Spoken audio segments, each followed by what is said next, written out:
అందరికీ నమస్కారం. నేను మీ Venkateswarlu Nayak Banavath. Welcome to Fact File. Judicial appointments, న్యాయ వ్యవస్థలో నియామకాలు.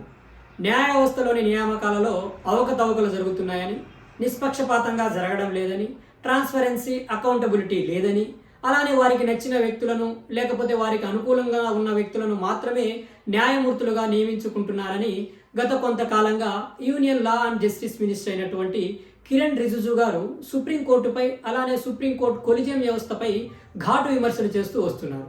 ఇదే తరుణంలో భారత ఉపరాష్ట్రపతి అలానే రాజ్యసభ చైర్మన్ అయినటువంటి జగదీప్ ధన్కర్ గారు కూడా బేసిక్ స్ట్రక్చర్ డాక్టరీని అడ్డం పెట్టుకొని సుప్రీంకోర్టు పార్లమెంట్ చేసేటువంటి చట్టాలను అడ్డుకుంటా ఉంది. అలానే న్యాయ వ్యవస్థలో సమూలమైన మార్పులను తీసుకురావాల్సినటువంటి ఆవశ్యకత ఏర్పడిందని ఆయన కూడా అనేక వేదికల ద్వారా సుప్రీంకోర్టుపై విమర్శలు చేస్తూ వస్తున్నారు. అయితే భారత ప్రభుత్వ నిర్మాణం ఒక్కసారి మనం పరిశీలించే ప్రయత్నం చేస్తే భారత ప్రభుత్వం అనగానే ప్రధానంగా 3 భాగాలుగా విభజించబడి ఉంది. మొదటిది శాసనశాఖ, రెండవది కార్యనిర్వాహక శాఖ, మూడవది న్యాయశాఖ. ఈ 3 శాఖలు కూడా భారత రాజ్యాంగం ద్వారా వారికి సంక్రమించినటువంటి విధులను వారి పరిధులకు లోబడి నిర్వర్తిస్తూ వస్తున్నాయి. ఒకరి అంశాల్లో మరొకరు జోక్యం చేసుకోకుండా ఒక ప్రత్యేకమైన సిద్ధాంతం ఏదైతే ఉందో సపరేషన్ ఆఫ్ పవర్ సిద్ధాంతం ద్వారా ఎవరి విధులను వారు నిర్వర్తిస్తూ ఒక మ్యూచువల్ అండర్స్టాండింగ్తో ఒక మ్యూచువల్ కోఆర్డినేషన్తో పనిచేస్తూ వస్తున్నాయి. ఒకసారి వీటి విధులను మనం పరిశీలించే ప్రయత్నం చేస్తే చట్టాలను చేయడం శాసనశాఖ యొక్క ప్రధాన బాధ్యత, ఆ చట్టాలను అమలుపరచడం కార్యనిర్వాహక శాఖ యొక్క బాధ్యత. ఆ చట్టాల అమలు పనితీరును పరిశీలించి అలానే ఆ చట్టాల ఉల్లంఘనకు పాల్పడినప్పుడు శిక్షించేటువంటి బాధ్యత న్యాయశాఖపై ఉంది. ఈ విధంగా 3 శాఖలు కూడా ఒక మ్యూచువల్ అండర్స్టాండింగ్తో ఒక మ్యూచువల్ కోఆర్డినేషన్స్తో పనిచేస్తూ ఉంటాయి. దీన్నే ఈ 3 శాఖల యొక్క సమ్మిళితమే భారత ప్రభుత్వం. అయితే అసలైన అంశంలోకి వెళ్తే ఈ న్యాయశాఖలో నియామకాలను ఎవరు చేపడతారు, ఎలా చేపడతారు, అసలు భారత న్యాయ వ్యవస్థ ఏ విధంగా ఉందని ఒక్కసారి పరిశీలించే ప్రయత్నం చేస్తే ఇండియన్ జ్యుడిషియరీ అనేది ఇంటిగ్రేటెడ్ ఇండిపెండెన్స్ జ్యుడిషియరీ, అంటే సమ్మిళిత స్వతంత్ర న్యాయ వ్యవస్థ. అంటే వేటిపై ఆధారపడకుండా స్వతంత్రంగా పనిచేసేటువంటి ఒక వ్యవస్థ. అయితే ఈ సుప్రీంకోర్టులో కావచ్చు లేకపోతే హైకోర్టుకు సంబంధించినటువంటి న్యాయమూర్తులను భారత రాజ్యాంగంలోని ఆర్టికల్ 124 ప్రకారం సుప్రీంకోర్టు న్యాయమూర్తులను, ఆర్టికల్ 217 ప్రకారం హైకోర్టు న్యాయమూర్తులను ఒక ప్రత్యేక సంప్రదింపు చర్య ద్వారా భారత రాష్ట్రపతి గారు నియమిస్తూ వస్తున్నారు. అయితే ఈ సంప్రదించే విధానం ఏదైతే ఉందో కొన్ని కారణాల వల్ల లేకపోతే జరిగిన కొన్ని పరిణామాల వల్ల కొంత కాంట్రవర్సీకి గురైంది. దానికి సంబంధించినటువంటి అంశాలను ఒక్కసారి పరిశీలించే ప్రయత్నం చేస్తే 1975 నుంచి 77 కాలంలో ఇందిరాగాంధీ గారి ప్రభుత్వం, అయితే అప్పుడు ఎమర్జెన్సీ కాలం అది, ఇందిరాగాంధీ గారి ప్రభుత్వం పెద్ద ఎత్తున జడ్జిలను ట్రాన్స్ఫర్ చేయడం జరిగింది. అయితే ఈ అంశమై సుప్రీంకోర్టులో కేసు ఫైల్ చేయడం జరిగింది. ఏమని, జడ్జిలను ట్రాన్స్ఫర్ చేసే ముందు సంబంధించినటువంటి సీజేలను సంప్రదించాలా లేదా అనే అంశమై సుప్రీంకోర్టులో కేసు ఫైల్ అయినప్పుడు సుప్రీంకోర్టు తన తీర్పును వెలువరిస్తూ తప్పకుండా సంప్రదించాలి, సంబంధిత కోర్టులకు సంబంధించినటువంటి సీజేలను సంప్రదించే ఆ న్యాయమూర్తులను ట్రాన్స్ఫర్ చేయాలని తన యొక్క తీర్పులో వెల్లడించింది. ఆ తరువాత 1981 సంవత్సరంలో యూనియన్ లా మినిస్ట్రీ ఒక నోటిఫికేషన్ రిలీజ్ చేసింది. ఏమని, ఏ కోర్టులలో అయితే పనిచేస్తున్నటువంటి అడ్వకేట్లు ఉన్నారో ఆ కోర్టులలో తాత్కాలిక ప్రాతిపదికన జడ్జిలుగా పనిచేసే వారు చేయాలనుకుని ఇంట్రెస్ట్ ఉన్న వాళ్ళు మాకు తెలియచేయాలి అని ఒక నోటిఫికేషన్ని రిలీజ్ చేసింది. అప్పుడు సుప్రీంకోర్టుకు చెందినటువంటి ఒక అడ్వకేట్ ఎస్పీ గుప్తా అనే వ్యక్తి, ఇదేంటి సుప్రీంకోర్టులలో హైకోర్టులలో పెద్ద ఎత్తున శాశ్వత ప్రాతిపదికన ఉన్నటువంటి ఖాళీలు ఉండగా ఈ తాత్కాలికమైన భర్తీకి సంబంధించినటువంటి నోటిఫికేషన్ ఎందుకు రిలీజ్ చేశారు, అలానే ఇది ఇండిపెండెన్స్ జ్యుడిషియరీకి విఘాతం కదా, యూనియన్ లా మినిస్ట్రీ ఏదైతే ఎగ్జిక్యూటివ్ బాడీ నోటిఫికేషన్ ఎలా రిలీజ్ చేస్తుందని సుప్రీంకోర్టులో కేసుని ఫైల్ చేశారు. ఆ కేసుని ఫస్ట్ జడ్జెస్ కేసు అంటారు. SP Gupta versus president of India 1982. ఈ కేసులో సుప్రీంకోర్టు తన తీర్పును వెలువరిస్తూ భారత రాజ్యాంగంలోని ఆర్టికల్ 124 ద్వారా రాష్ట్రపతి గారు జడ్జిలను నియమించే ముందు తప్పకుండా సంబంధిత చీఫ్ జస్టిస్ ఆఫ్ ఇండియాని సంప్రదించాలి.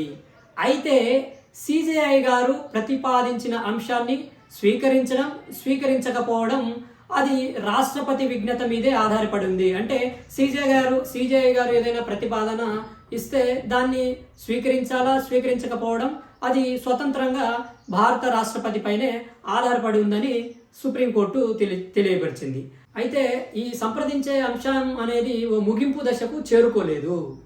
ఫస్ట్ జడ్జెస్ కేసులో సుప్రీంకోర్టు ఇచ్చిన తీర్పు ప్రకారం చీఫ్ జస్టిస్ ఆఫ్ ఇండియా ప్రతిపాదనలను భారత రాష్ట్రపతి గారు స్వీకరించవచ్చు, స్వీకరించకపోవచ్చు. అయితే భారత రాష్ట్రపతి గారు ఏ విధంగా విధులు నిర్వర్తిస్తారని ఒక్కసారి మనం పరిశీలించే ప్రయత్నం చేస్తే భారత రాజ్యాంగంలోని ఆర్టికల్ 74 ప్రకారం భారత రాష్ట్రపతి గారు తన విధులను కేంద్ర మంత్రి మండలి సలహా సూచనల మేరకు మాత్రమే పనిచేస్తారు. అంటే ఈ కేంద్ర మంత్రి మండలికి బాస్ ఎవరు? ప్రధానమంత్రి. అంటే ఎట్టకేలకు ప్రధానమంత్రి ఎవరినైతే నిర్ణయిస్తారో వారే న్యాయమూర్తులుగా నియమించబడుతున్నారు. అయితే ఈ అంశం కూడా కాంట్రవర్సీ మారడంతో సుభాష్ శర్మ అనే వ్యక్తి తిరిగి సుప్రీంకోర్టులో కేసును ఫైల్ చేశారు. దీన్నే సెకండ్ జడ్జెస్ కేసు అంటారు. Subhash Sharma versus union of India 1993. ఈ కేసులో సుప్రీంకోర్టు తన తీర్పును వెలువరిస్తూ ఏమని చెప్పిందంటే గతంలో ఏదైతే ఫస్ట్ జడ్జెస్ కేసులో ఇచ్చినటువంటి తీర్పును రిజర్వ్ చేసి ఏదైతే భారత రాజ్యాంగంలోని ఆర్టికల్ 124 ప్రకారం ప్రధాన న్యాయమూర్తిని తప్పకుండా రాష్ట్రపతి గారు సంప్రదించాలి. అయితే ప్రధాన న్యాయమూర్తి గారు ఇచ్చినటువంటి ప్రతిపాదనలను రాష్ట్రపతి గారు తప్పక స్వీకరించాలి. అంటే గతంలో ఇచ్చినటువంటి తీర్పుకు భిన్నంగా ఈ తీర్పును అనేది ఇవ్వడం జరిగింది. అలాగే ప్రధాన న్యాయమూర్తి ప్రతిపాదనలు చేసే ముందు తను స్వతంత్రంగా నిర్ణయం తీసుకోకుండా మరో 2 సీనియర్ సుప్రీంకోర్టు జడ్జిలను సంప్రదించి ప్రతిపాదనలు చేయాలని రెండవ జడ్జెస్ కేసులో సుప్రీంకోర్టు తీర్పును వెలువరించింది. అయితే 1997వ సంవత్సరంలో సుప్రీంకోర్టు కొంతమందిని న్యాయమూర్తులుగా నియమిస్తూ ఒక ప్రతిపాదనను రాష్ట్రపతికి పంపించింది.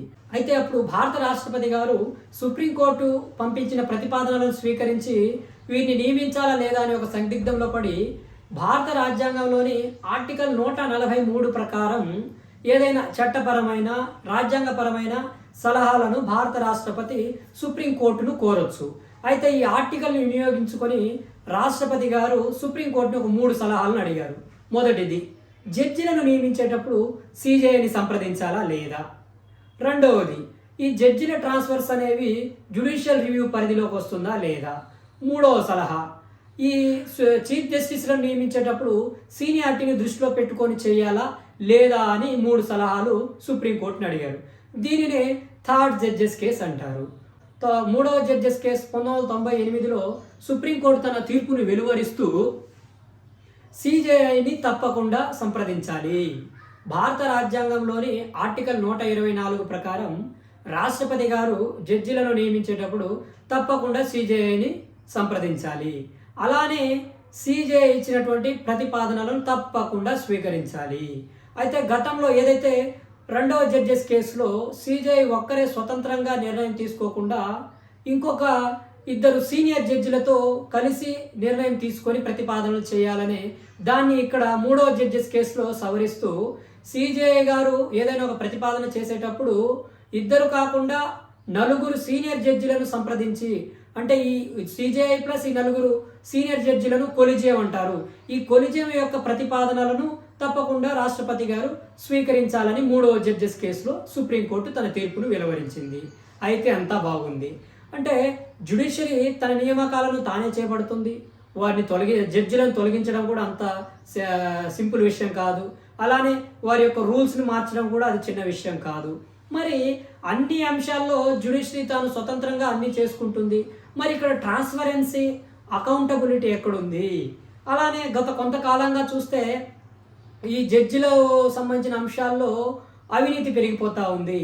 అలానే కేసులకు సంబంధించిన తీర్పుల అంశంలో జాప్యం పెరుగుతూ ఉందని 2014వ సంవత్సరంలో అప్పుడున్నటువంటి కేంద్ర ప్రభుత్వం 99వ రాజ్యాంగ సవరణ చేసింది.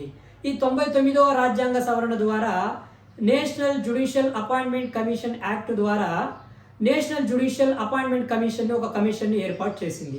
అయితే 2015వ సంవత్సరంలో సుప్రీంకోర్టు ధర్మాసనం 2014లో తీసుకొచ్చినటువంటి ఎన్జేఎస్ని కావచ్చు, అలానే 99వ రాజ్యాంగ సవరణ ద్వారా భారత రాజ్యాంగంలోని ఆర్టికల్ 124ను కావచ్చు, లేకపోతే 217కు జరిగిన సవరణలు చెల్లవని, ఇది రాజ్యాంగ విరుద్ధమని తన తీర్పును వెలువరించింది. దీనినే 4th జడ్జెస్ కేసు అని కూడా పిలుస్తారు. అయితే సుప్రీంకోర్టు ఎందుకు ఈ పార్లమెంట్ చేసినటువంటి చట్టాన్ని రాజ్యాంగ విరుద్ధమని ప్రకటించిందో ఒక్కసారి తెలుసుకునే ప్రయత్నం చేస్తే, ఎన్జేఎస్సి నేషనల్ జ్యుడిషియల్ అపాయింట్మెంట్ కమిషన్ యొక్క సభ్యులను ఒక్కసారి పరిశీలిస్తే ఈ కమిషన్లో సిజేఐ ఉంటారు, అలానే 2 సీనియర్ న్యాయమూర్తులు ఉంటారు, అలానే ఎగ్జిక్యూటివ్కు సంబంధించినటువంటి లా మినిస్టర్ ఉంటారు, అలానే 2 ఎమినెంట్ పర్సన్స్ ఉంటారు. ఈ ఎమినెంట్ పర్సన్స్ని ఎలా నియమిస్తారు, ఏ ప్రాతిపదికన నియమిస్తారని చర్చ వచ్చినప్పుడు ఈ 2 ఎమినెంట్ పర్సన్స్ని ఒక ప్రత్యేక కమిటీ ద్వారా నియమిస్తారు. ఆ కమిటీలో ప్రధానమంత్రి ఉంటారు, అలాగే లీడర్ ఆఫ్ ద అపోజిషన్, లోక్సభకు సంబంధించినటువంటి ప్రతిపక్ష పార్టీకి చెందినటువంటి లీడర్ ఉంటారు, అలానే సిజేఐ ఉంటారు. అంటే దీని యొక్క సారూప్యతను పరిశీలిస్తే దీంట్లో జ్యుడిషియరీ రోల్ కంటే ఎగ్జిక్యూటివ్ రోల్ ఎక్కువగా ఉంది. ఇది ఒక భారత రాజ్యాంగ స్వరూపకతకు విఘాతం కల్పిస్తూ ఉంది.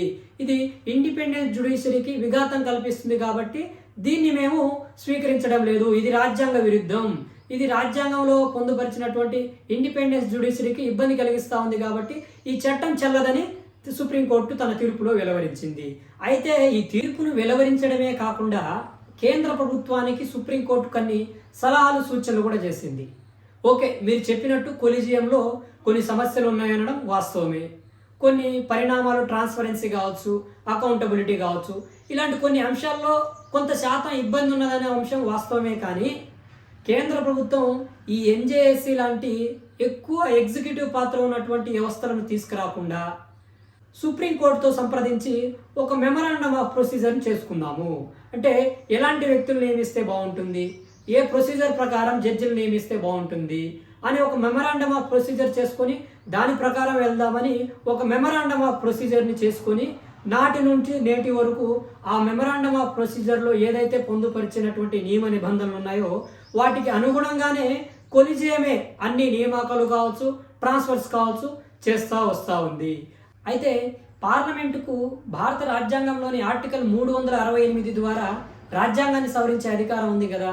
అలా సవరించి చేసినటువంటి చట్టాలను సుప్రీంకోర్టు రాజ్యాంగ విరుద్ధంగా ఎందుకు ప్రకటిస్తూ ఉంది, అందుకు గల కారణాలు ఏంటో ఒక్కసారి మనం పరిశీలించే ప్రయత్నం చేస్తే ఈ రాజ్యాంగ సవరణలకు సంబంధించి కూడా సుప్రీంకోర్టు వివిధ సందర్భాల్లో వివిధ తీర్పులను వెలువరిస్తూ వచ్చింది.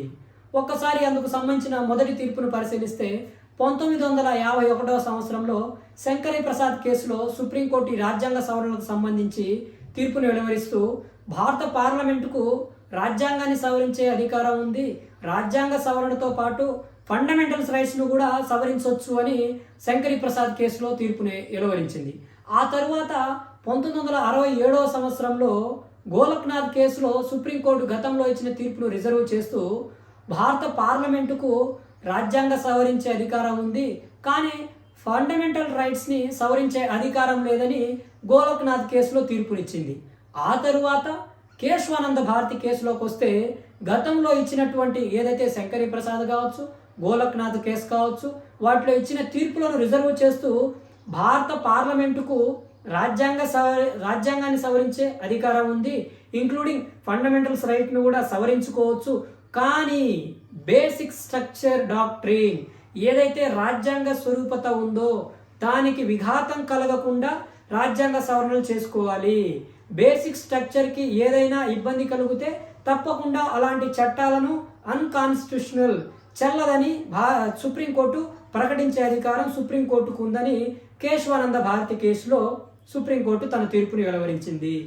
ఏదైతే ఎన్జేఎస్సిని రాజ్యాంగ విరుద్ధం అని ప్రకటించిన నాటి నుంచి నేటి వరకు అనేక సందర్భాలలో అటు లెజిస్లేచర్ కావచ్చు, అటు ఎగ్జిక్యూటివ్ కావచ్చు, అనేక సందర్భాలలో ఈ కొలిజియం వ్యవస్థపై కావచ్చు, ఈ న్యాయమూర్తుల నియామకానికి సంబంధించిన అంశానికి కావచ్చు, అనేక సందర్భాల్లో అనేక విమర్శలు చేస్తూ వస్తున్నారు.